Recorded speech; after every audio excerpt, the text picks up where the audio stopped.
ओम नमः शिवाय। आप सभी को भगवान शिव के प्रिय मास सावन मास की हार्दिक शुभकामनाएं।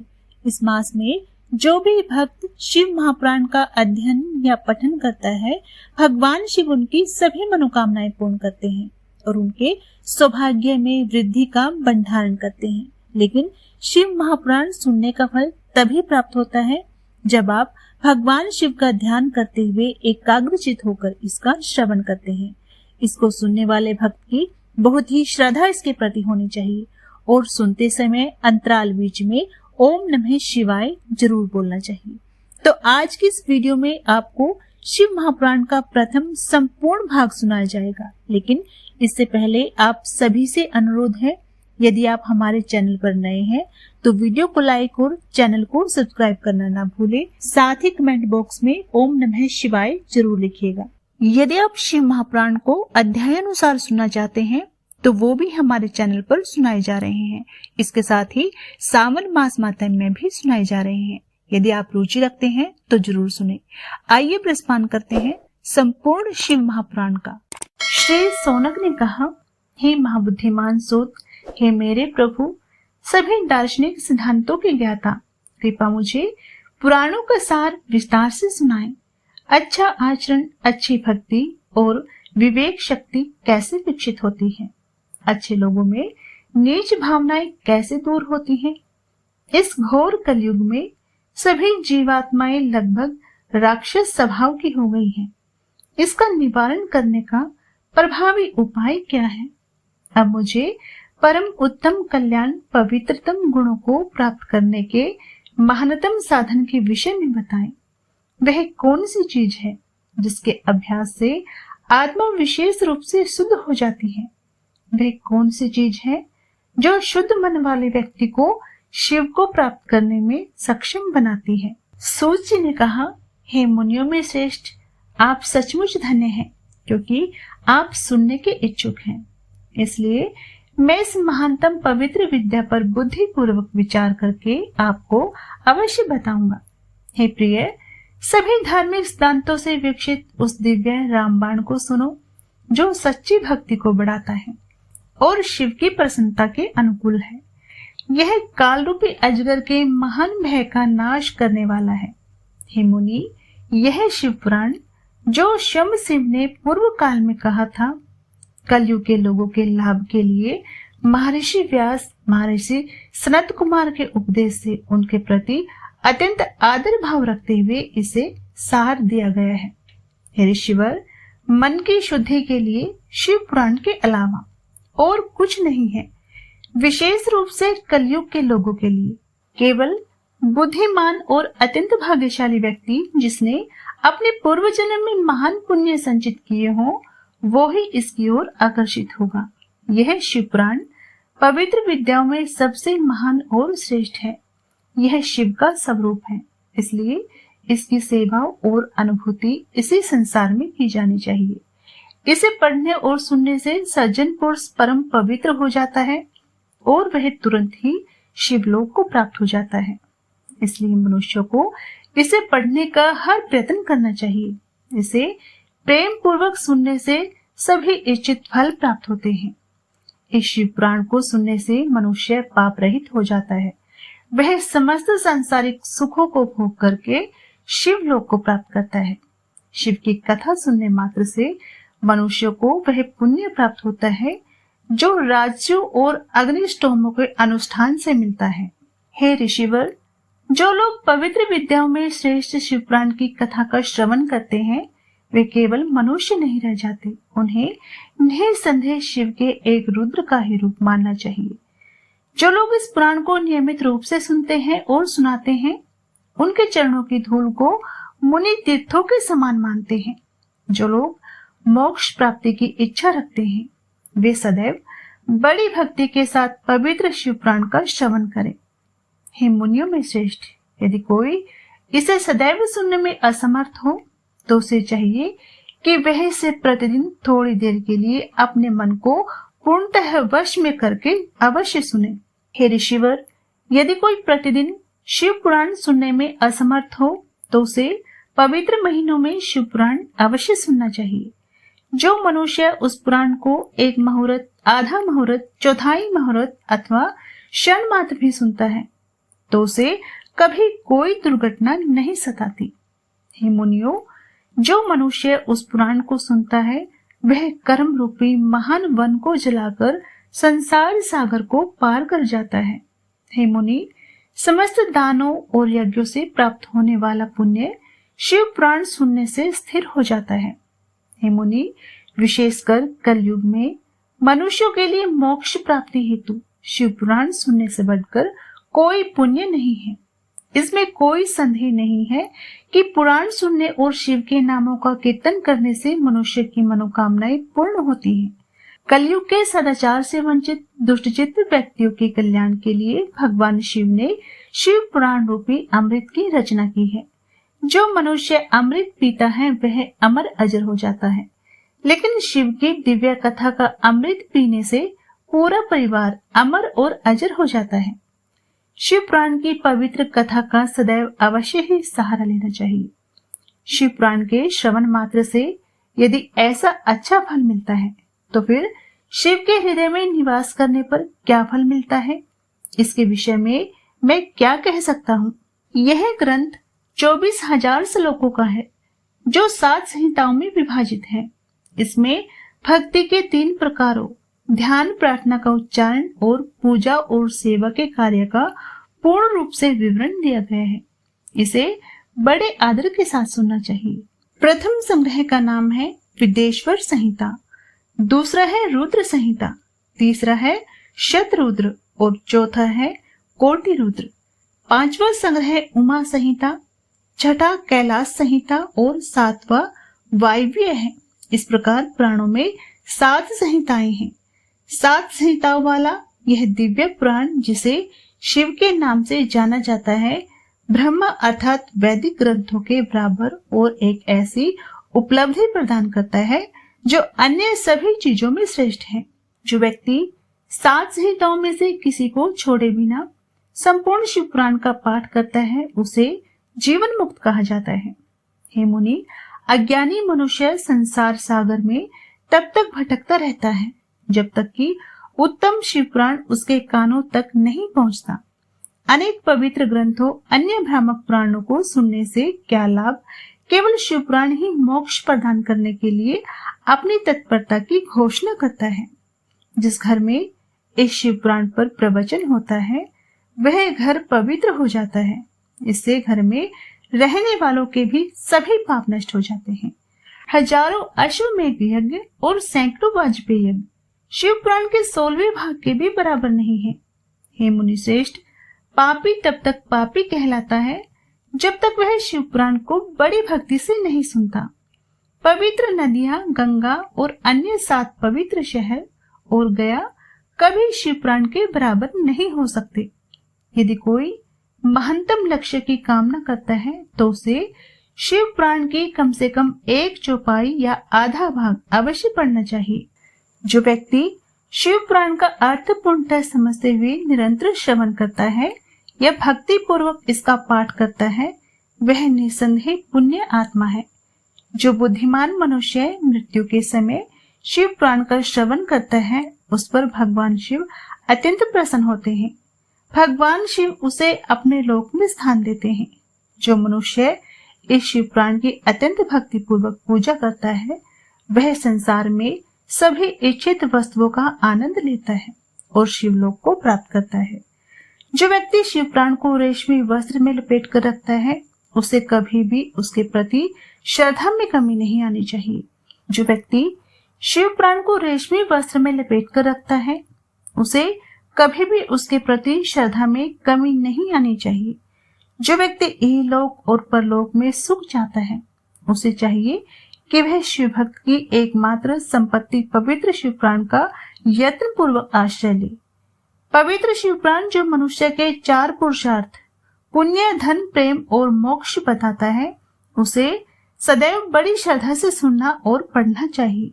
जो लोग मोक्ष चाहते हैं उन्हें शिव पुराण को अच्छी तरह से समझना चाहिए।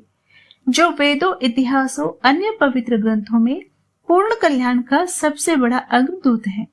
यह शिव पुराण आत्मज्ञानियों के लिए सदैव उत्तम आश्रय है। यह सत्पुरुषों के लिए पूजनीय उत्तम वस्तु है। यह तीनों प्रकार के कष्टों अर्थात शारीरिक रोग, बाह्य आक्रमण और दैवी विपत्तियों का समन करने वाला है।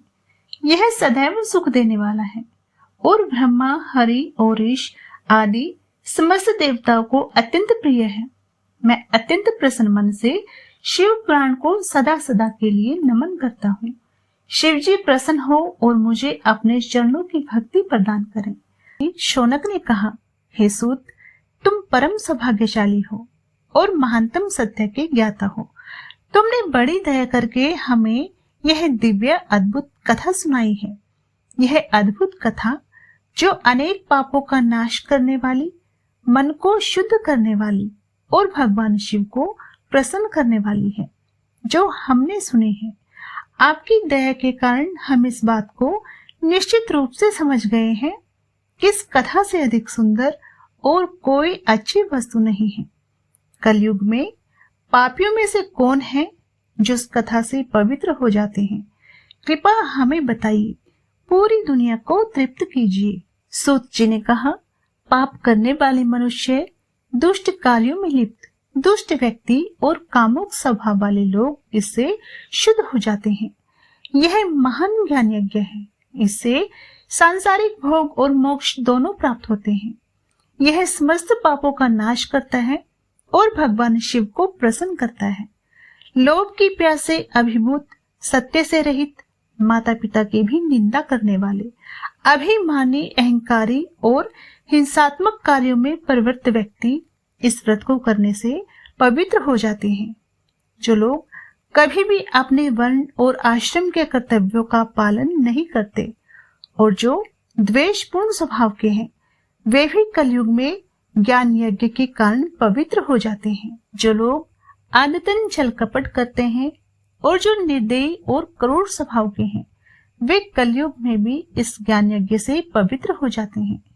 जो लोग ब्राह्मणों के धन का दुरुपयोग करके अपना पोषण करते हैं और जो लोग व्यभिचार जैसे जघन्य अपराध में लिप्त रहते हैं, वे कलयुग में भी इस ज्ञान यज्ञ से पवित्र हो जाते हैं। जो लोग सदैव पाप कर्मों में लिप्त रहते हैं और जो दुष्ट बुद्धि वाले दुष्ट व्यक्ति हैं, वे कलयुग में भी इस ज्ञान यज्ञ से पवित्र हो जाते हैं। कलयुग में भी अशुद्ध आदतों और दुष्ट मन वाले लोग जो शांति नहीं जानते और जो मंदिर की संपत्ति को हड़प लेते हैं, वे इस ज्ञान यज्ञ से पवित्र हो जाते हैं। इस पुराण से प्राप्त पुण्य महान पापों का नाश करता है, सांसारिक भोग और मोक्ष प्रदान करता है और भगवान शिव को प्रसन्न करता है। इस संदर्भ में एक प्राचीन कथा का उदाहरण दिया जाता है, जिसके श्रवण मात्र से समस्त पाप नष्ट हो जाते हैं। किरात नगर में एक ब्राह्मण रहता था, जो अत्यंत निर्धन था, ब्राह्मणत्व से रहित था। वह अनेक प्रकार के पेय पदार्थ बेचता था और देवताओं की पूजा और पुण्य कार्य से विमुख था। वह कभी भी संध्या की प्रार्थना या स्नान नहीं किया करता था। उसका आचरण वैश्यों के रहन सहन जैसा था। वह भोले भाले लोगों को धोखा देने में कभी नहीं हिचकिचाता था। उसका नाम देवराज था। या तो हत्या करके या विभिन्न छल कपट के माध्यम से वह ब्राह्मणों, क्षत्रियों, वैश्यों, शूद्रों और अन्यों को लूटता था। इस प्रकार उसने बाद में पाप करके बहुत धन इकट्ठा कर लिया, परंतु वह पापी था, इसलिए उसने अपने धन का एक छोटा सा भाग भी पुण्य कार्यों में खर्च नहीं किया। एक बार वह ब्राह्मण स्नान करने के लिए सरोवर पर गया। वहां उसने सौभवती नामक एक वैश्य को देखा और उसे देखकर वह बहुत क्रोधित हुआ। सुंदरी को जब यह मालूम हुआ कि एक धनी ब्राह्मण उसका स्वेच्छा से दास बन गया है, तो वह अत्यंत प्रसन्न हुई। उसकी मधुर बातों से ब्राह्मण का हृदय प्रेम से भर गया। उसने अपनी पत्नी बनाने का फैसला किया और उसने उसे अपना पति बनाने की सहमति दे दी। इस प्रकार वे परस्पर प्रेम में बहुत समय तक रहे। एक साथ बैठते, लेटते, खाते, पीते और खेलते हुए वे किसी भी अन्य विवाहित जोड़े से भिन्न नहीं थे। यद्यपि उसकी माता पिता, पहली पत्नी और अन्य लोगों ने उसे कई बार मना किया, फिर भी उसने उनकी बातों पर ध्यान नहीं दिया, बल्कि अपने पाप कर्म ऐसे ही जारी रखे। एक बार वह इतना क्रोधित हो गया कि उसने अपने माता पिता और विवाहित पत्नी को रात के अंधेरे में सोते समय मार डाला और उनकी संपत्ति पर कब्जा कर लिया।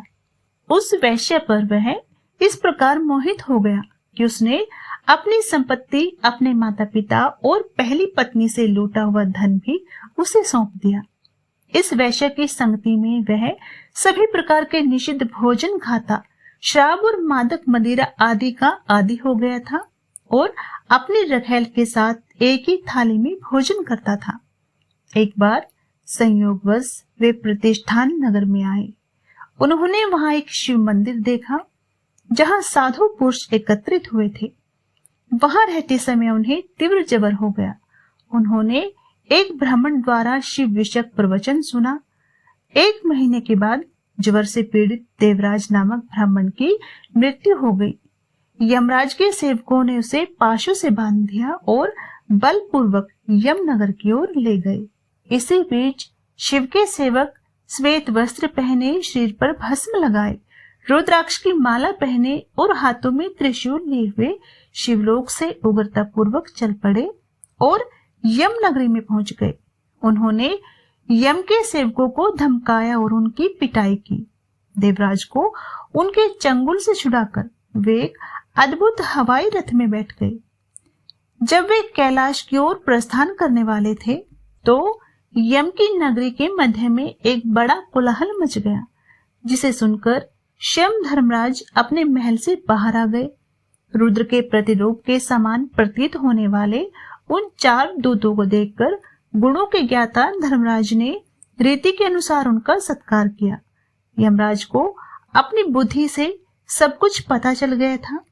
भय के कारण उन्होंने शिव के सेवकों से कुछ नहीं पूछा। यमराज द्वारा विधिवत सम्मानित और पूजित होकर वे कैलाश गए और उन्होंने ब्राह्मण को दया के सागर शिव और दिव्या माता पार्वती को सौंप दिया। शिव पुराण की कथा सचमुच धन्य है। सबसे पवित्र कथा है जिसे सुनने मात्र से बड़े पापी भी मोक्ष को प्राप्त कर लेते हैं। सदा शिव का महान आसन सबसे महान धाम और सबसे उत्तम स्थान है, जिसे वैदिक विद्वानों ने सभी लोगों से ऊपर बताया है। नीच ब्राह्मण देवराज मद का आदि, नीच वैश्य पर मोहित, अपने माता पिता और पत्नी का हत्यारा, धन के लोभ से बहुत से ब्राह्मण, क्षत्रिय, वैश्य, शूद्र आदि का वध करने वाला उस परम लोक में पहुंचते ही तत्काल मुक्त हो गया। बोली देव आदिदेव महादेव की जय। शौनक ने कहा, हे महाबुद्धिमान सूत, आप परम सौभाग्यशाली और सर्वज्ञ हैं। आपकी कृपा से मैं बार बार तृप्त हो जाता हूँ। यह प्राचीन कथा सुनकर मेरा मन बहुत प्रसन्न हुआ। कृपा शिव भक्ति को बढ़ाने वाली दूसरी कथा सुनाइए।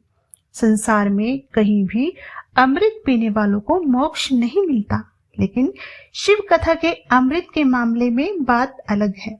इसे पीने पर तुरंत मोक्ष मिलता है। तुम धन्य हो, सचमुच धन्य हो। धन्य है शिव की कथा, जिसके सुनने से मनुष्य शिवलोक को प्राप्त होता है। सूत जी ने कहा, हे शौनक, कृपा सुनो, मैं तुम्हें बताता हूँ। यद्यपि यह एक महान रहस्य है, क्योंकि तुम वैदिक विद्वानों में अग्रणी हो और शिव के प्रमुख भक्त हो। समुद्र तट पर एक गांव है बाष्कल, जहां वैदिक पुण्यों से रहित पापी लोग निवास करते हैं। वे दुष्ट व्यभिचारी हैं, जो भ्रामक जीविका चलाते हैं, नास्तिक हैं, हथियार रखने वाले किसान हैं और व्यभिचारी बदमाश हैं। वे सच्चे ज्ञान, वैराग्य या सच्चे सद्गुण के बारे में कुछ भी नहीं जानते। उनकी मानसिक संरचना पाशविक होती है और वे बुरी गपशप और निंदा सुनने में बहुत रुचि लेते हैं। विभिन्न जातियों के लोग समान रूप से दुष्ट होते हैं। वे कभी अपने कर्तव्यों पर ध्यान नहीं देते। वे सदैव सांसारिक सुखों की ओर आकर्षित होकर किसी न किसी बुरे कार्य में लगे रहते हैं। सभी स्त्रियां समान रूप से कुटिल, वेश्या और पापी हैं। दुष्ट स्वभाव वाली, चरित्रहीन, सदाचार से रहित और अनुशासित जीवन से रहित हैं। दुष्ट लोगों से भरे बाशकल गांव में बिंदुक नाम का एक नीच ब्राह्मण रहता था। वह एक दुष्ट पापी था जो बुरे रास्ते पर चल रहा था। हालांकि उसकी एक खूबसूरत पत्नी थी, फिर भी वह एक वेश्या पर मोहित था। उसके प्रति उसकी वासना ने उसके मन को बुरी तरह से विचलित कर दिया था। उसने अपनी समर्पित पत्नी कनकुला को त्याग दिया और कामदेव के बाणों से व्याकुल वेश्या के साथ यौन संबंध बनाए। इस प्रकार अनेक वर्ष बीत गए, परंतु उसके पाप कर्म में कभी कोई कमी नहीं आई। यद्यपि कनकुल कामदेव से मोहित हो गया था, फिर भी वह अपने शील भंग होने के भय से थोड़ी देर तक शांतिपूर्वक अपने कष्ट को सहता रहा। परंतु बाद में जब उसका यौवन, स्वास्थ्य और प्रबल पुरुषत्व बढ़ गया तो कामदेव का आक्रमण उसके लिए अत्यंत एहसानीय हो गया और उसने अपने सदाचार का कठोरता से पालन करना छोड़ दिया। अपने पति को बताए बिना ही वह रात्रि में अपने पापी प्रेमी के साथ संभोग करने लगी। इस प्रकार सात्विक गुणों से पतित होकर वह अपने बुरे मार्ग पर आगे बढ़ गई। हे ऋषि, एक बार उन्होंने अपनी पत्नी को रात्रि में अपने प्रेमी के साथ काम क्रीड़ा में लिप्त देखा। रात्रि में अपनी पत्नी को प्रेमी के साथ इस प्रकार भ्रष्ट होते देख वह क्रोधित होकर उस पर टूट पड़ा। जब उस दुष्ट कपटी प्रेमी को पता चला कि दुष्ट बिंदुक घर में आ गया है तो वह तुरंत वहां से भाग गया। दुष्ट बिंदुक ने अपनी पत्नी को पकड़ लिया और उसे धमकाते हुए और गालियां देते हुए बार बार मुक्का मारा।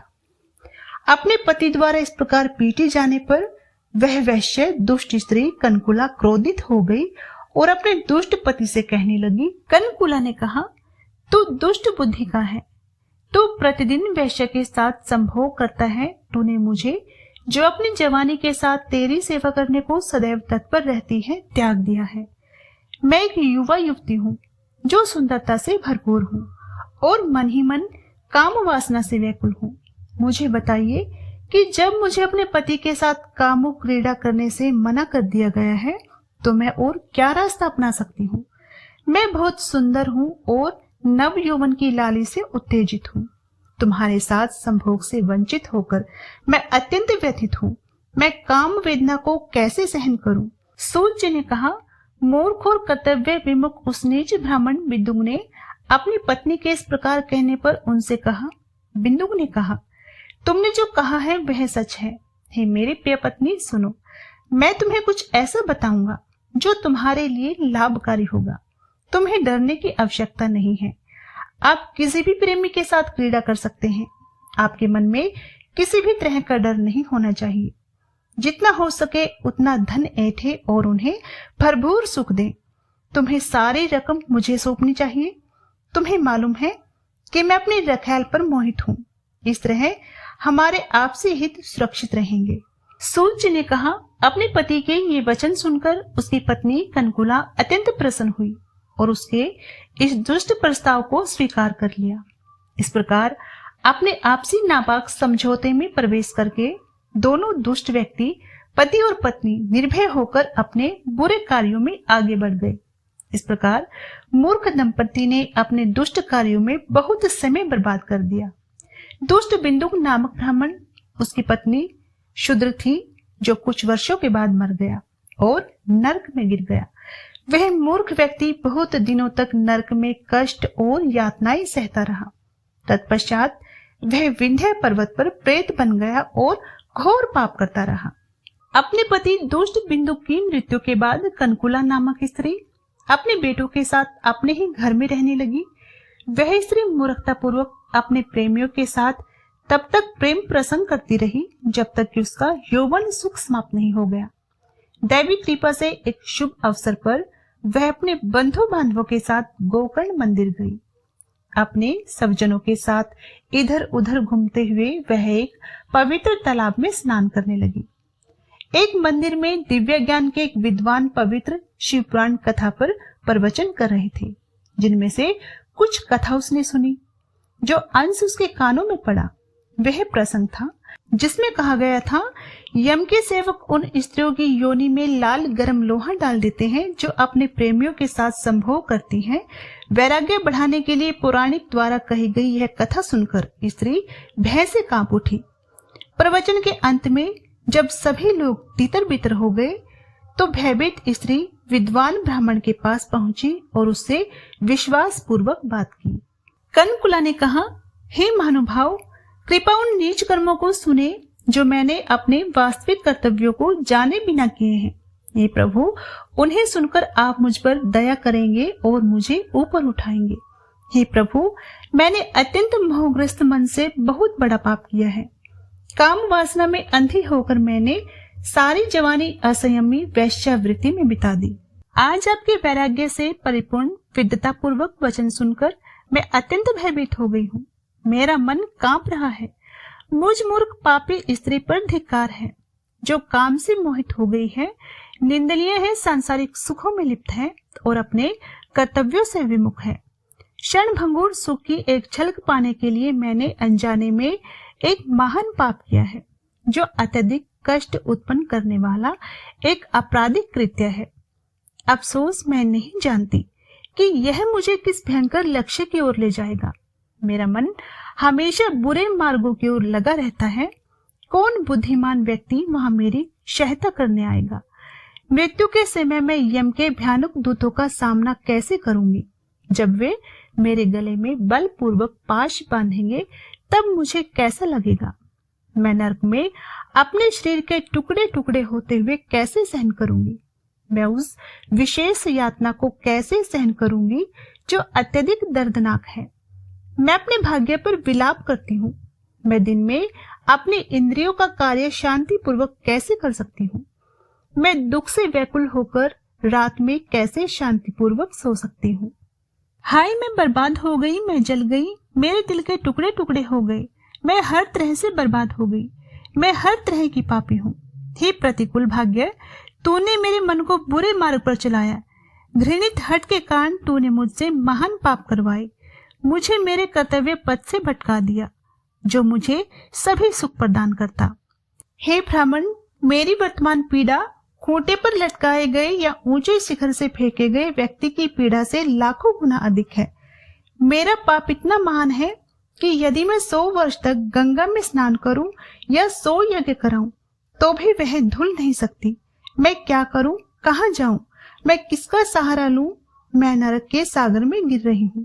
इस संसार में मुझे कौन बचा सकता है? हे महानुभाव, आप मेरे गुरु हैं, मेरी माता हैं, मेरे पिता हैं। मैं आपकी शरण में आई हूँ। मैं दयनीय स्थिति में हूँ, मुझे उठाओ, मुझे उठाओ। सूत जी ने कहा। तब बुद्धिमान ब्राह्मण ने दयापूर्वक उस कनकुल को उठाया जो सांसारिक विषयों से विरक्त होकर उसके चरणों में गिर पड़ी थी। तब ब्राह्मण ने इस प्रकार कहा। ब्राह्मण ने कहा, हे ब्राह्मणी, सौभाग्य से तुम्हें उचित समय पर शिव पुराण की कथा सुनने से वैराग्य की प्राप्ति हुई है। डरो मत, शिव की शरण जाओ। शिव की कृपा से सभी पाप तुरंत नष्ट हो जाते हैं। मैं तुम्हें शिव की स्तुति से जुड़े उस महान उद्देश्य को समझाऊंगा जिससे तुम्हारा परलोक सदैव सुखद रहेगा। इस उत्तम कथा को सुनने से अब तुम्हारा मन सांसारिक सुखों से विरक्त हो पश्चाताप के शुद्ध मार्ग की ओर मुड़ गया है।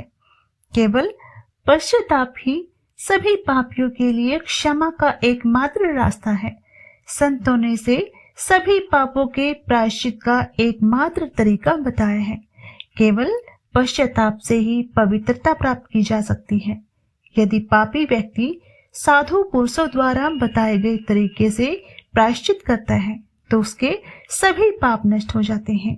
सम्यक प्रायश्चित के बाद वह भय से मुक्त हो जाता है। पश्चाताप से उसे निःसंदेह मोक्ष की प्राप्ति होती है। शिव पुराण की कथा सुनने से जो मानसिक शुद्धता प्राप्त होती है वह किसी अन्य माध्यम से नहीं हो सकती। जैसे दर्पण को कपड़े से पोंछने पर वह मैल रहित हो जाता है, उसी प्रकार इस कथा को सुनने से मन निस्संदेह हो जाता है। अम्बा के साथ शिव शुद्ध पुरुषों के मन में रहते हैं। तब पवित्र आत्मा शिव और अम्बा के क्षेत्र को प्राप्त करती है। अतः यह कथा जीवन के चतुर्विध लक्ष्य की प्राप्ति का साधन है। इसी प्रकार इसी हेतु महादेव ने इसकी रचना की है।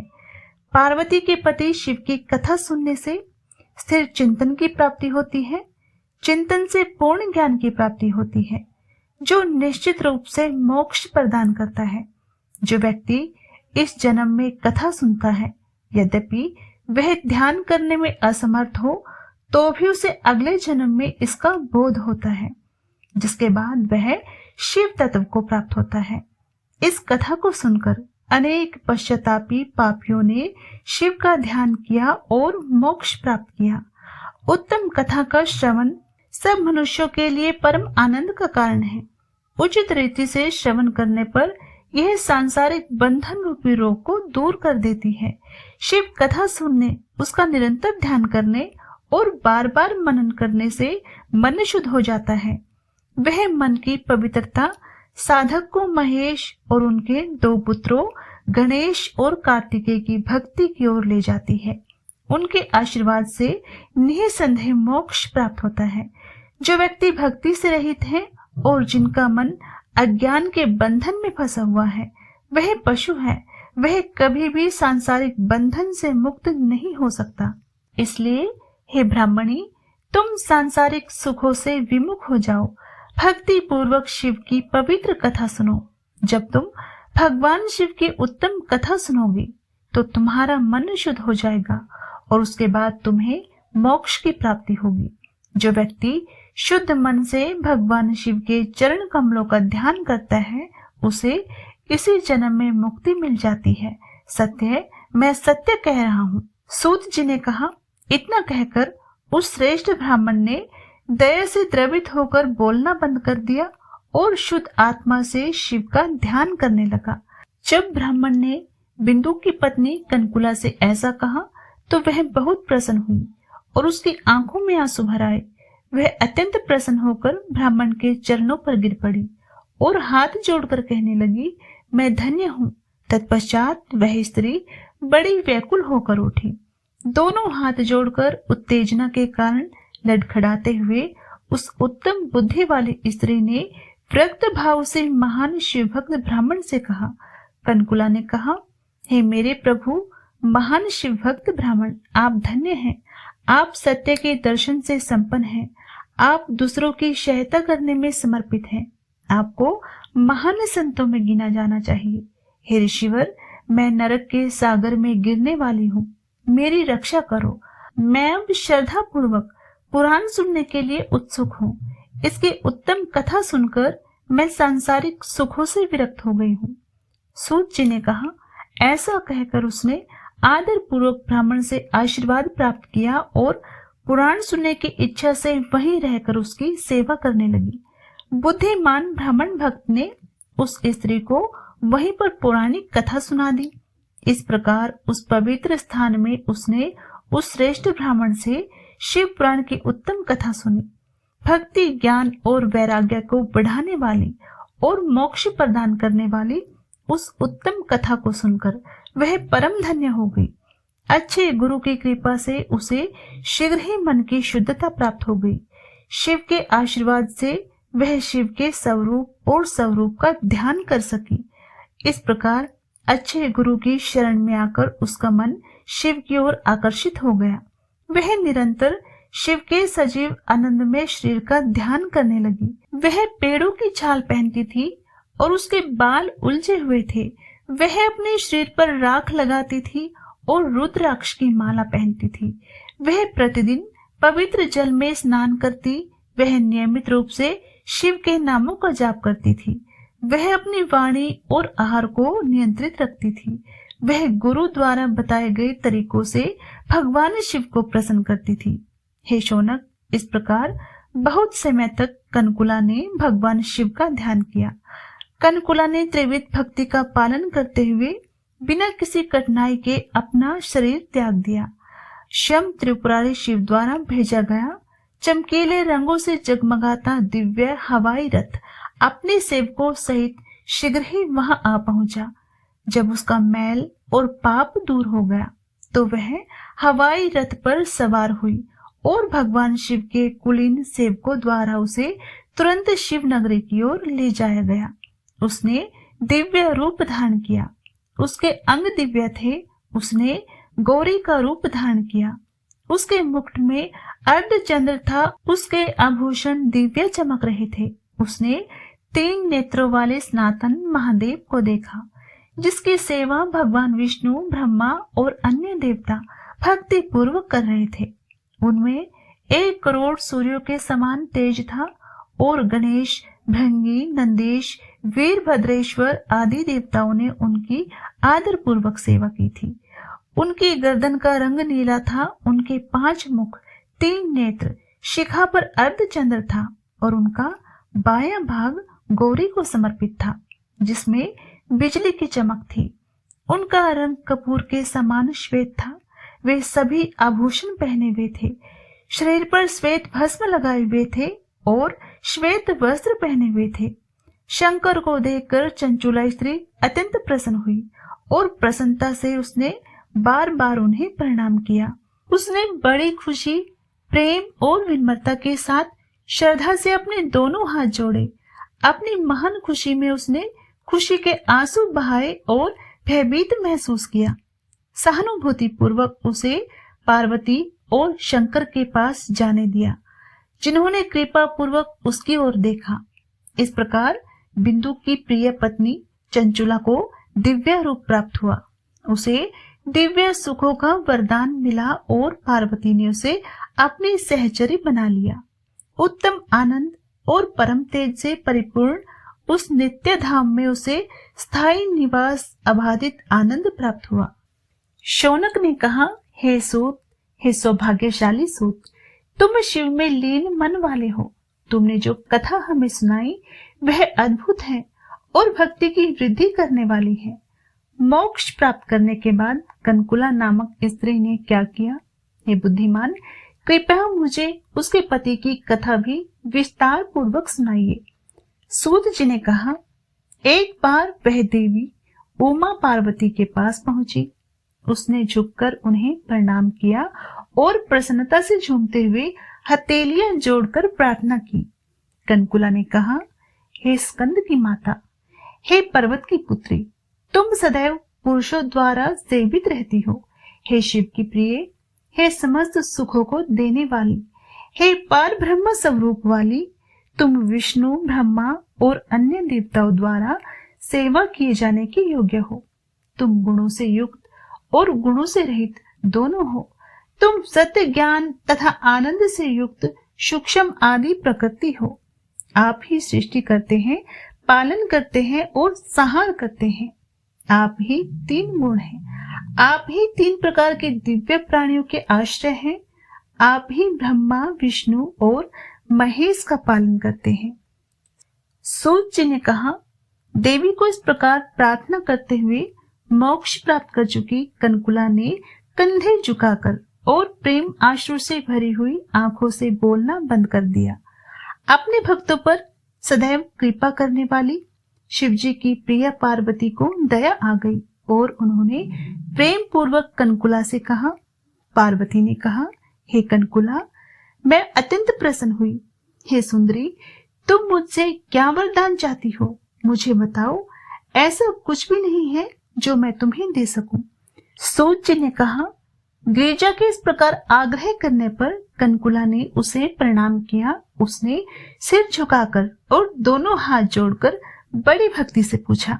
कनकुला ने कहा, हे दिव्य गिरिजा, मैं नहीं जानती कि मेरे पति इस समय कहाँ हैं और ना ही वे कहाँ जाएंगे। हे विष्णु के कृपालु, ऐसी व्यवस्था करें जिससे मैं उनके पास जा सकूं।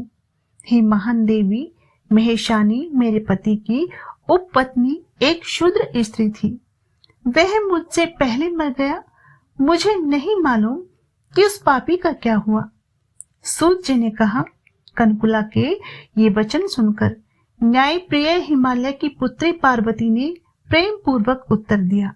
गिरिजा ने कहा, हे पुत्री, तुम्हारा दुष्ट पापी पति बिंदु वैश्याओं पर आसक्त मूर्ख दुष्ट मरने के बाद नरक में गया है।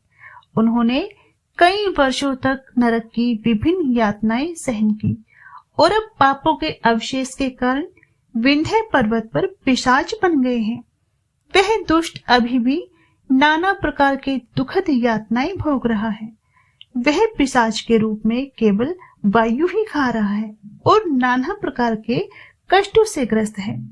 सूत जी ने कहा, गौरी के ये वचन सुनकर मंगलमयी कनकुला अपने पति के दुख का समाचार सुनकर बहुत दुखी हुई। उसने किसी तरह अपना मन स्थिर किया, महेश्वरी को प्रणाम किया और चिंतित मन से देवी से पूछा। कनकुला ने कहा, हे महेश्वरी, महान देवी, मुझ पर दया करो, कृपा मेरे पति को बचाओ, भले ही वह बुरे कर्मों का अपराधी हो। हे देवी, मुझे किस उपाय से पापी कुटिल बुद्धि वाले मेरे पति मोक्ष प्राप्त कर सकते हैं? हे देवी, आपको नमस्कार है, कृपा मुझे बताइए। सूत जी ने कहा, उस स्त्री के ये वचन सुनकर भक्तों पर कृपा करने वाली पार्वती ने प्रसन्न होकर अपने अनुचर कनकुला से कहा। पार्वती ने कहा, यदि तुम्हारे पति शिव की पवित्र कथा सुनेंगे तो वे सभी दुखों से मुक्त हो जाएंगे और मोक्ष प्राप्त करेंगे। गौरी के ये वचन सुनकर अमृत से कुछ ही कम उसने अपने कंधे झुकाए, हथेलियां जोड़ी और बड़ी भक्ति के साथ बार बार प्रणाम किया। उसने देवी से अनुरोध किया कि वह उसके पति उसके पापों के शमन और मुक्ति पाने के लिए कथा सुनने का अवसर प्रदान करे। सूत जी ने कहा, उस स्त्री के बार बार अनुरोध करने पर शिव जी की प्रिय गौरी को उस पर दया आ गई, जिससे यह स्पष्ट हो गया कि वह अपने भक्तों पर कृपालु थी। प्रेम पूर्वक उसने गंधर्वराज तुम्बुरु को बुलाया, जो शिव की स्तुति का गीत गाता था। हिमालय की पुत्री ने उससे कहा, गिरिजा ने कहा, हे शिव के प्रिय तुम्बुरु, मेरे इच्छानुसार कार्य करने में सदैव तत्पर, धन्य हो तुम। इस महिला के साथ तुरंत विंध्या पर्वत पर जाओ, वहां एक बहुत ही भयानक पिशाच है। मैं तुम्हें उसके सारे पूर्ववृत्त बताऊंगी, तुम्हें भी यह जानने में रुचि होगी। यह पिशाच अपने पिछले जन्म में ब्राह्मण था, तब वह इस स्त्री का पति था, जो कि अब मेरी अनुचर है। वह बहुत दुष्ट था और उसकी एक शूद्र उपपत्नी थी। वह अपवित्र था, प्रतिदिन स्नान और संध्या की प्रार्थना का ध्यान नहीं रखता था। उसका मन हमेशा क्रोध से दूषित रहता था। वह सभी प्रकार की गंदी चीजें खाता था। वह अच्छे लोगों से झगड़ता था और जो भी काम करता था वह बुरा होता था। वह बहुत हिंसक था, हथियार रखता था और गरीब लोगों पर क्रूरता से अत्याचार करता था। वह बाएं हाथ से खाना खाता था और दूसरों के घरों में आगजनी करता था। चंडाल के साथ उसकी मित्रता थी। वह प्रतिदिन अपनी पत्नी को छोड़कर वैश्याओं की संगति में आनंद लेता था। दुष्ट पापी दुष्टों की संगति में आनंद लेता था। वैश्याओं की संगति में पड़कर उसने अपने सारे पुण्य नष्ट कर दिए। इसके अलावा अधिक धन संपत्ति के लालच में उसने अपनी पत्नी को भी उसके प्रेमियों के साथ निर्भय होकर बिस्तर पर सहभागी बना दिया। उसके बुरे कर्म उसके अंतिम जीवन के क्षणों तक जारी रहे और जब उसकी मृत्यु हुई तो वह यम की नगरी में गया। वह भयानक स्थान जहां पापी अपने दुष्कर्मों का फल भोगते हैं। अनेक यातनाएं नरक में भोगने के बाद वह दुष्ट अब विंध्य पर्वत पर दुष्ट पापी पिशाच के रूप में विचरण कर रहा है। उसके सामने पवित्र शिव पुराण की पवित्र कथा सुनाओ, जो सभी पापों का नाश करने वाली है। शिव पुराण की महान कथा सुनने से तुरंत ही उसकी आत्मा पापों से मुक्त हो जाएगी और वह प्रेत योनि से मुक्त हो जाएगा। मैं तुम्हें आदेश देती हूँ कि तुम उस बिंदु को पिशाच की दयनीय स्थिति से मुक्त करो और उसे हवाई रथ में भगवान शिव की उपस्थिति में ले जाओ। सूत जी ने कहा, पार्वती द्वारा इस प्रकार आदेश दिए जाने पर गंधर्वों के स्वामी तुम्बुरु को बहुत प्रसन्नता हुई और उन्होंने अपने मन ही मन में सोचा कि मैं कितना भाग्यशाली हूँ। नारद के साथ ही तुम्बुरु पाप रहित स्त्री चनकुला के साथ हवाई रथ पर बैठकर विंध्य पर्वत पर गए और उन्होंने देखा कि पिशाच बारी बारी से हंस रहा था और रो रहा था और जोर जोर से चिल्ला रहा था। उसका शरीर बहुत विशाल था, उसके जबड़े बहुत बड़े थे और उसका रूप बहुत टेढ़ा था। शिवजी की स्तुति के उत्तम गायक शक्तिशाली तुम्बरू ने पाशु द्वारा भयंकर पिशाच को बलपूर्वक पकड़ लिया। तत्पश्चात शिव पुराण पर प्रवचन के लिए तुम्बरू ने भव्य उत्सव की व्यवस्था की। समस्त लोकों में इस प्रकार की चर्चा होने लगी कि हे भगवान, तुम्बरू देवी के कहने पर पिशाचों के उद्धार के लिए शिव पुराण की कथा सुनाने विंध्य पर्वत पर गए हैं। दिव्य ऋषिगण भी कथा सुनने के लिए शीघ्र ही वहां पहुंचे। वहां जो लोग शिव पुराण सुनने के लिए आतुर होकर एकत्र हुए थे, उनका अद्भुत समुदाय अत्यंत मंगलमय था। उन्होंने पिशाच को पासों से बांधकर वहीं बिठा दिया। हाथ में वीणा लेकर तुम्बरू गौरी की पत्नी की कथा गाने लगे। प्रथम संहिता से आरंभ करके 7वीं संहिता तक उन्होंने संपूर्ण शिव पुराण को उसके महात्म्य सहित स्पष्ट रूप से व्याख्यात किया। 7 भागों वाले शिव पुराण को बड़ी श्रद्धा से सुनकर सभी श्रोताओं ने अपने को धन्य माना। राक्षस ने भी शिव पुराण सुनकर अपने सभी पापों को त्याग दिया और प्रेत देह त्याग दी। उन्होंने 3 नेत्रों वाले चंद्रमा के समान मुकुट वाले भगवान शिव का दिव्य रूप धारण किया, जो श्वेत वर्ण के थे, श्वेत वस्त्र पहने हुए थे। उनका शरीर प्रकाशित था और सभी आभूषणों से अलंकृत थे। दिव्य शरीर धारण करके यशस्वी बिंदुक ने अपनी पत्नी के साथ पार्वती के पति की कथा गाई। अपनी पत्नी को इस प्रकार देखकर समस्त दिव्य ऋषियों को आश्चर्य हुआ और वे मन में अत्यंत प्रसन्न हुए।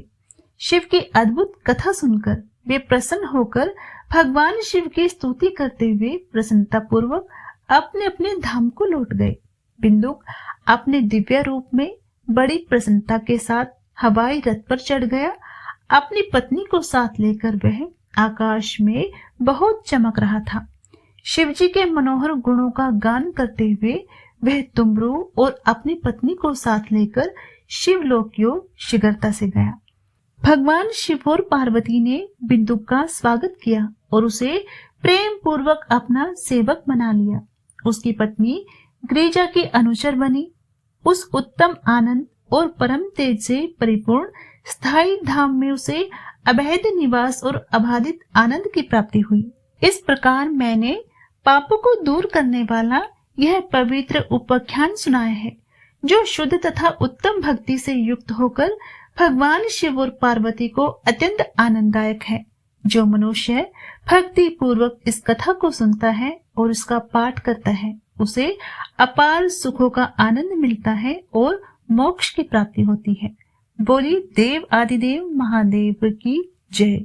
शौनक ने कहा, हे सूत, हे व्यास के अत्यंत बुद्धिमान शिष्य, मैं आपको प्रणाम करता हूँ।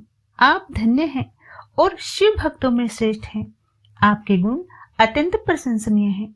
कृपा मुझे शिव पुराण सुनने के नियम बताइए, जिससे श्रोता को सभी उत्तम फल प्राप्त हो सके। सूत जी ने कहा, हे शौनक मुनि, मैं तुम्हें शिव पुराण सुनने के नियम अवश्य बताऊंगा, ताकि उनके पालन से पूरा फल प्राप्त हो सके।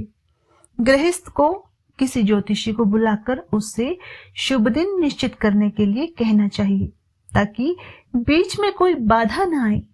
विभिन्न स्थानों पर यह समाचार प्रसारित किया जाना चाहिए कि शुभ प्रवचन होने वाला है और कल्याण चाहने वाले सभी लोग उपस्थित होने चाहिए। स्त्रियां, शूद्र और अन्य लोग जो धार्मिक प्रवचनों से दूर रहते हैं और शिव की महिमा का गान करने से दूर रहते हैं, वे इस प्रवचन में अवश्य भाग लें, जिससे कुछ ज्ञान उन्हें प्राप्त हो जाए। जहां कहीं भी शिव भक्त हो और वे आसपास में स्तुति गीत सुनने के लिए उत्सुक हों, उन्हें भी आदर पूर्वक आमंत्रित करना चाहिए।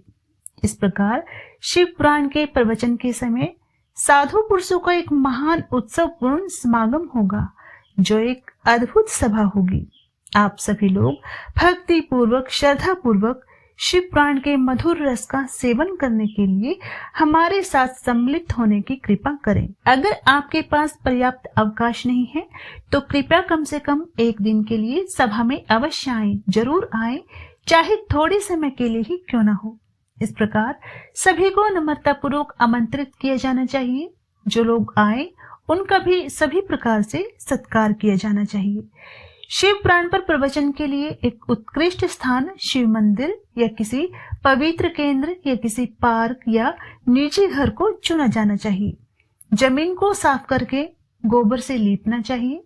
इसे धातु की सामग्री से सजाया जाना चाहिए और सभी उत्सवों के साथ सजाया जाना चाहिए। पूरी व्यवस्था दिव्य रूप से और उत्तम विभिन्न संवादों को प्रसन्न करने वाली होनी चाहिए। सारा कूड़ा कचरा हटा दिया जाना चाहिए और सभी अनावश्यक चीजों को लोगों की नजरों से दूर करके एक कोने में छिपा दिया जाना चाहिए। एक ऊंचा मंच बनाया जाए जिसे केले के पेड़ों के ठूंठों से सजाया जाना चाहिए। पूरी जगह को छतरी से ढकना चाहिए। फलों और फूलों का भरपूर इस्तेमाल किया जाना चाहिए। झंडे और पताकाएं चारों दिशाओं में फहराई जानी चाहिए। उन्हें इस तरह व्यवस्थित किया जाना चाहिए कि सभी को अच्छा लगे। शिव जी को आसन देना चाहिए।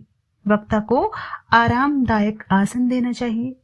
नियमित श्रोताओं के लिए उनकी स्थिति के अनुरूप अच्छे स्थान आरक्षित किए जाएं। हे ऋषिवर, अन्य आकस्मिक आगंतुकों के लिए साधारण सुविधा वाले आसन अलग रखे जाएं। लोगों को विवाह के अवसर की तरह प्रसन्नचित रहना चाहिए।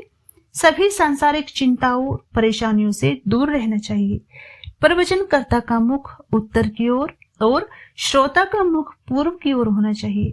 पैरों के टेढ़े मेढ़े होने का भय नहीं होना चाहिए अथवा प्रवचनकर्ता उपासक की भांति पूर्व दिशा की ओर मुख करके बैठे अथवा प्रवचनकर्ता और प्रापक एक दूसरे के सम्मुख हो। पुराणिक जब प्रवचनकर्ता के आसन पर बैठा रहता है तब तक प्रवचन समाप्त होने से पहले वह किसी को प्रणाम नहीं करता, चाहे वह बालक हो या नवयुवक, चाहे वृद्ध हो, चाहे दरिद्र हो या दुर्बल। पुराणों में पारंगत विद्वान सभी पुण्य चाहने वालों से सम्मान पाने का पात्र है।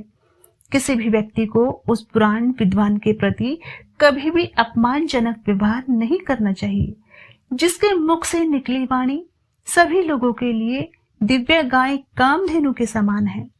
जन्म या गुणों के कारण अनेक लोग हैं जिन्हें गुरु कहा जा सकता है। इनमें पौराणिक विद्वान सबसे महान गुरु है। जो मनुष्य करोड़ों जन्मों से निराश हो चुके हैं उन्हें परम मोक्ष प्रदान करता है। उससे बड़ा गुरु कौन हो सकता है? जो व्यक्ति इस पवित्र कथा पर प्रवचन करने का बीड़ा उठाए उसे पुराणों का अच्छा जानकार, शुद्ध कौशल, शांत, द्वेष से रहित, साधु, सहानुभूतिशील और वाक्पटु होना चाहिए। बुद्धिमान प्रवचनकर्ता को सूर्योदय के समय शिवपुराण की कथा का प्रारंभ करना चाहिए और उसे 2.5 पहर तक गंभीरता पूर्वक सुनाना चाहिए। यह कथा दुष्टों, कुटिल व्यवसाय वाले, दुष्ट व्यक्तियों और विवादों और तर्कों में दूसरों को जीतने पर तुले लोगों के सामने नहीं सुनाई जानी चाहिए। इस पवित्र कथा का प्रवचन दुष्टों से भरे स्थान, चोरों से घिरे स्थान या दुष्ट के घर में नहीं करना चाहिए। वक्ता को मध्याह्न के समय एक मुहूर्त का अंतराल रखना चाहिए ताकि वह अपनी प्रकृति पुकार का उत्तर दे सके।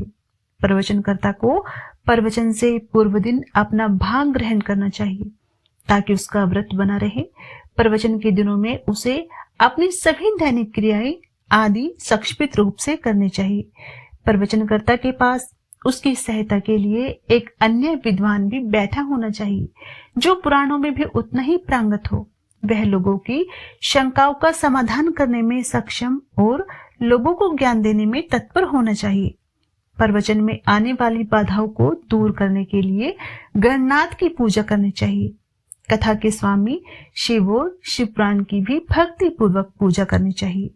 शिवपुराण की कथा ध्यान पूर्वक सुननी चाहिए। सुनने वाला बुद्धिमान, मन से शुद्ध, हृदय से प्रसन्न और रीति रिवाजों का पालन करने वाला होना चाहिए।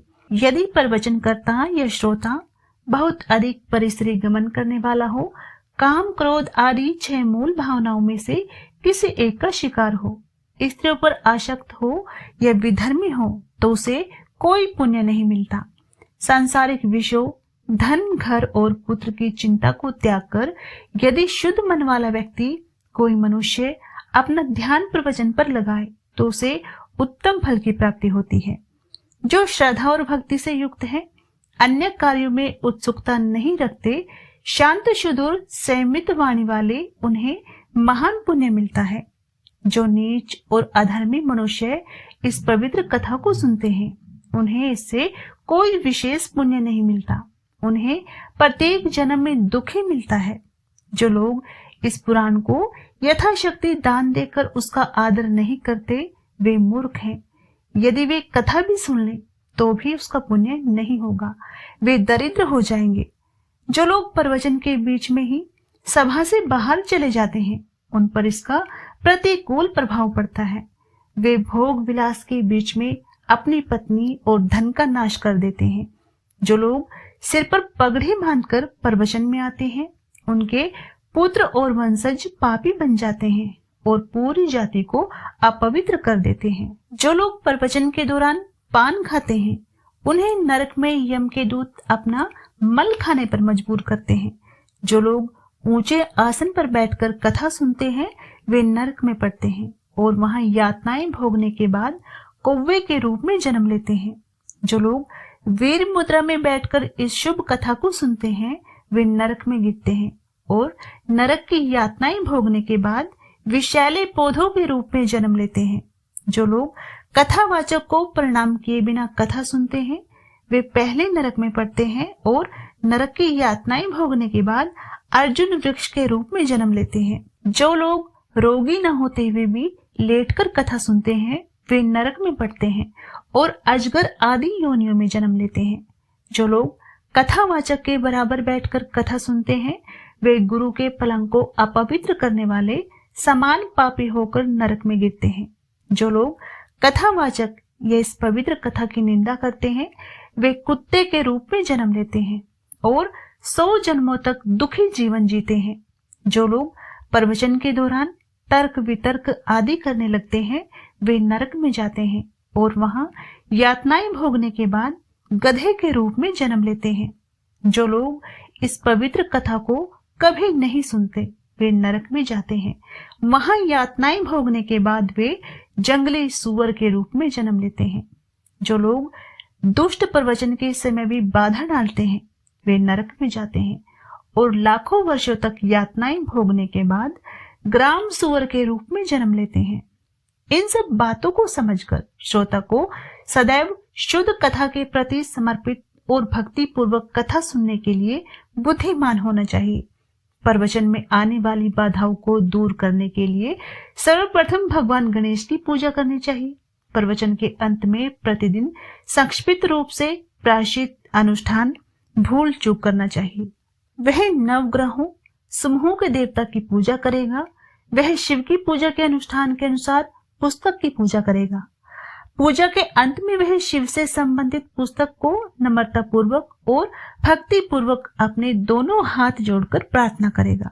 प्रार्थना: आप प्रत्यक्ष महेश्वर श्रीमद् शिव पुराण है। आपको मैंने श्रवण के लिए स्वीकार किया है। आप मुझ पर प्रसन्न हो। मेरी यह इच्छा आप अवश्य पूर्ण करें। यह कथा बिना किसी बाधा के पूर्ण हो। हे शंकर, मैं संसार सागर के बीच में डूबी हुई हूँ। हे अभागे, मेरे अंग कर्म रूपी मगरमच्छों में फंसे हुए हैं। हे शंकर, कृपा मुझे इससे उभारिए। हे शंकर, मैं आपकी दासी हूँ। गृहस्थ को इस प्रकार शिव पुराण की प्रार्थना करनी चाहिए जो शिव से संबंधित है और दयापूर्ण शब्दों से प्रार्थना करनी चाहिए। फिर वह प्रवचनकर्ता की पूजा प्रारंभ करेगा। वह प्रवचनकर्ता की भी शिव पूजा के समान पूजा करेगा और उसे पुष्प, वस्त्र, आभूषण, धूप, दीप आदि से प्रसन्न करेगा। प्रवचनकर्ता की उपस्थिति में उसे व्रत लेना होगा और शुद्ध मन से सभी संयमों का पालन करना होगा और अपनी क्षमता के अनुसार समापन तक उसे बनाए रखना होगा। हे व्यास तुल्य प्रवचनकर्ताओं में श्रेष्ठ, हे शिव के पवित्र साहित्य में प्रांगत, कृपया इस कथा के प्रकाश से मेरा अज्ञान दूर करें। उसे 5 ब्राह्मणों, यदि वह कर सके, या कम से कम एक ब्राह्मण को शिव पंचाण मंत्र जपने के लिए आमंत्रित करना चाहिए। हे मुनि, इस प्रकार मैंने तुम्हें भक्ति पूर्वक कथा सुनने का और पुण्य आत्माओं को शासन करने का नियम बताया है। अब तुम और क्या सुनना चाहते हो? शौनक ने कहा, हे सूत, हे महाबुद्धिमान सूत, आप शिव भक्तों में श्रेष्ठ और परम धन्य हैं।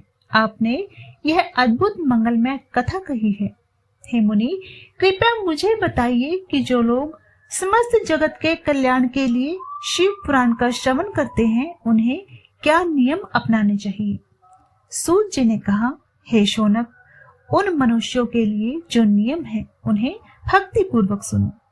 यदि तुम नियमों का पालन करते हुए उत्तम कथा सुनते हो तो उसका फल उत्तम होता है और फल प्राप्ति में कोई बाधा नहीं आती। दीक्षा से रहित मनुष्य कथा सुनने के अधिकारी नहीं होते।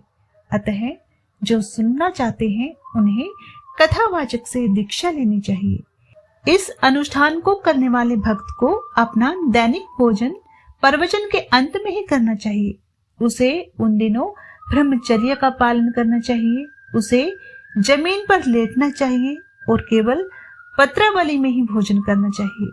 जो पुरुष अधिक बलवान है उसे संपूर्ण पुराण के समाप्त होने तक उपवास रखना चाहिए और उत्तम शिव पुराण को बड़ी भक्ति और पवित्रता के साथ सुनना चाहिए। वह पूरे समय केवल दूध या घी पीकर आनंद पूर्वक कथा सुन सकता है। वह फलाहार पर रह सकता है या एक बार भोजन भी कर सकता है या उसे भी त्याग कर कथा श्रवण कर सकता है, या फिर वह दिन में एक बार हविष्यमान यानी घी में भिगोया हुआ पका हुआ चावल भी ग्रहण कर सकता है और अनुष्ठान जारी रख सकता है। आहार का हिस्सा सुविधा और आराम के अनुसार है, लेकिन सुनने का सख्ती से पालन किया जाना चाहिए। यदि सुनने में अधिक सुविधा हो तो व्रती को भोजन करना चाहिए। यदि व्रत रखने से कथा सुनने में बाधा होती है तो व्रत नहीं करना चाहिए। संस्कार करने वाले गृहस्थ को निष्पाव, मसूरिका आदि भारी अपचनीय दालें, बासी भोजन, दूषित भोजन, बैंगन, लौकी, मूली, कद्दू, नारियल, लहसुन, प्याज, हींग जैसे मादक पेय पदार्थों का सेवन नहीं करेगा। वह काम, क्रोध आदि 6 मूल भावनाओं से दूर रहेगा। ब्राह्मणों का तिरस्कार नहीं करेगा और सती स्त्रियों और अच्छे पुरुषों के प्रति दुर्भावना नहीं रखेगा। गृहस्थ अपने मन में कोई विशेष कामना रखकर अथवा किसी भी कामना से पूर्णतः मुक्त होकर कथा सुन सकता है। यदि उसकी कोई कामना है तो वह अवश्य पूरी होगी। यदि वह कामना से मुक्त है तो उसे मोक्ष की प्राप्ति होगी। दरिद्र, क्षयरोगी, पापी, अभागा अथवा संतानहीन व्यक्ति को यह उत्तम कथा अवश्य सुननी चाहिए। काकबंध्या यानी एकल संतान वाली स्त्री आदि 7 प्रकार की दुष्ट स्त्रियां अथवा गर्भपात से पीड़ित स्त्रियां यह कथा अवश्य सुनेंगी। हे मुनि, चाहे स्त्री हो या पुरुष, सभी को शिव पुराण की कथा यथा विधि सुननी चाहिए। शिव पुराण के प्रवचन के दिन को लाखों यज्ञों के समान ही श्रेष्ठ समझना चाहिए। यह उत्तम दिनों में विधिवत दिए गए दान भले ही मात्रा में अधिक ना हो, अनंत लाभ देते हैं। इस प्रकार अनुष्ठान करके तथा महान कथा सुनकर संपन्न गृहस्थ को प्रसन्नता पूर्वक उद्यापन संस्कार करना चाहिए। यह उद्यापन संस्कार चतुर्दशी संस्कार जो चंद्र मास की चतुर्दशी तिथि को किया जाता है उसके समान है। जो धनवान व्यक्ति इसका फल प्राप्त करना चाहते हैं उन्हें उसी प्रकार करना चाहिए। दरिद्र भक्त प्राय उद्यापन संस्कार नहीं करते और उन्हें ऐसा करने की आवश्यकता भी नहीं होती। वे केवल श्रवण मात्र से ही पवित्र हो जाते हैं। शिव के पवित्र भक्त कामनाओं से मुक्त होते हैं। इस प्रकार शिव प्राण पर प्रवचन के यज्ञ का उत्सव समाप्त होने के बाद श्रोतागण पूजा करें। हे ऋषिवर, पुस्तक के सामने शिव जी की पूजा के समान विधिवत पूजा करनी चाहिए। पुस्तक को ढकने के लिए एक बढ़िया नया कपड़ा और उसे बांधने के लिए एक मजबूत रेशमी डोर दी जानी चाहिए।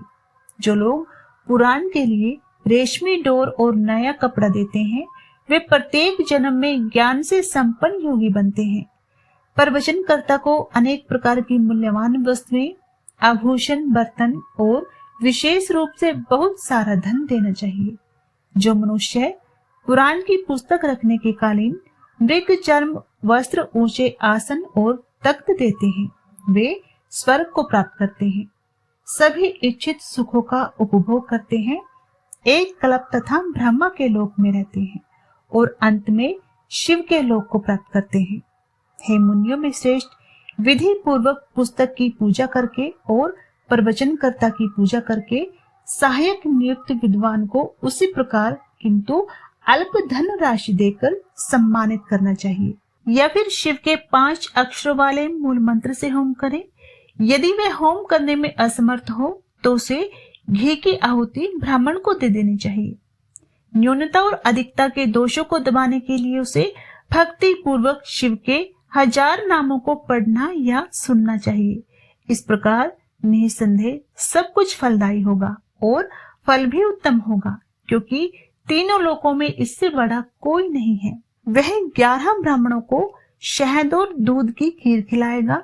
अनुष्ठान पूरा करने के लिए उसे उन्हें दक्षिणा भी देनी होगी। हे ऋषि, यदि वह योग्य हो तो उसे 3 पल सोने से सिंह की मूर्ति बनाकर इस पर इस पुराण का नाम खुदवाना चाहिए। उस पर नाम लिखकर लेबल लगाना चाहिए। उसे वस्त्र, आभूषण, गंध आदि दोनों से अपने महासंयमित गुरु की पूजा करनी चाहिए और शिव को प्रसन्न करने के लिए उन्हें सौंप देना चाहिए। हे शौनक, इस दान और पुराण की शक्ति से वह शिव का आशीर्वाद प्राप्त करेगा और सांसारिक बहुबंधन से मुक्त हो जाएगा। यदि ये अनुष्ठान किए जाएं, तो शिव पुराण का संपूर्ण फल सांसारिक सुखों का भोग और मोक्ष प्राप्त होता है। इस प्रकार मैंने तुमसे शिव पुराण का महात्म्य कहा, जो सभी मनोरथों की पूर्ति करने वाला है। अब तुम और क्या सुनना चाहते हो? शिव पुराण सभी पुराणों में से एक है। यह शिव को बहुत प्रिय है। यह सांसारिक जीवन की सभी बीमारियों को दूर करता है। जो लोग सदैव शिव के ध्यान में लगे रहते हैं, जिनकी जीवा शिव के गुणों की पूजा करती है तथा जिनके कान शिव की कथा सुनते हैं, वे संसार सागर से पार हो जाते हैं। मैं उन महान शिव की शरण लेता हूँ जो अनंत आनंद से युक्त है, जिनका स्वरूप तीनों गुणों से अप्रभावित है, जो शिव इस जगत के भीतर और बाहर, मन के भीतर और बाहर श्याम को प्रकट करते हैं, जिनका स्वरूप मानसिक विचारों और वाचिक अभिव्यक्तियों द्वारा विविध प्रकार से विकसित होता है। बोलिए देवादिदेव महादेव की जय। इस प्रकार शिव पुराण की पहली संहिता समाप्त हुई।